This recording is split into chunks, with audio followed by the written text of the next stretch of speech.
हमारे देश में कोविड-19 वैक्सीनेशन के बाद कई लोगों की जान गई थी और अब इस मामले पर सुप्रीम कोर्ट ने एक बड़ा ही अहम फैसला सुनाया है। केस का नाम है यूनियन ऑफ इंडिया वर्सेस रचना। यहाँ पर मिस रचना सुप्रीम कोर्ट में आकर कहती हैं कि मेरी बेटियों की जो जान है इसलिए गई है क्योंकि उन्होंने कोविड-19 में वैक्सीनेशन कराया और उसके एडवर्स इफेक्ट के कारण उनकी बेटियों की डेथ हुई है। और ये बात वो अकेले नहीं कहती, उनके साथ कई और लोग भी इस बात को सुप्रीम कोर्ट के सामने लाते हैं। अब सुप्रीम कोर्ट के सामने वो दो डिमांड रखते हैं, पहला कि उन्हें सरकार कंपनसेट करे और दूसरा कि एक्सपर्ट कमेटी की गठन की जाए जो इस मामले की सही से जांच करे। एक ऐसा ही मामला केरला हाईकोर्ट में आता है, जहां केरला हाईकोर्ट ने फैसले में ये कहा कि हमारे देश के केंद्र सरकार को एक कंपनसेशन पॉलिसी बनानी चाहिए और उन सभी लोगों को कंपनसेट करनी चाहिए जिनकी जान कोविड-19 वैक्सीनेशन के एडवर्स इफेक्ट के कारण गई है। तो इसी की अपील को लेकर यूनियन गवर्नमेंट पहुंचती है सुप्रीम कोर्ट और वो कहती है कि हमारे देश में यूनियन गवर्नमेंट ने कभी किसी को फोर्स किया ही नहीं कि वो कोविड-19 की वैक्सीन लगवाए।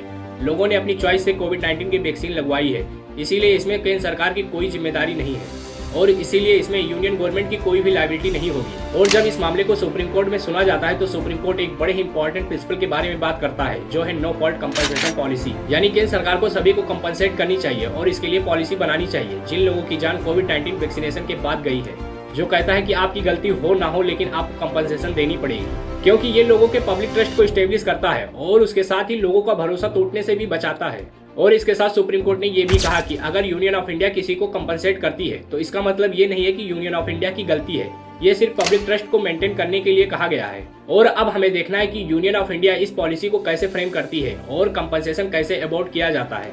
क्या लगता है आपको इस लैंडमार्क फैसले के बारे में? कमेंट सेक्शन में जरूर बताएं। Thank you.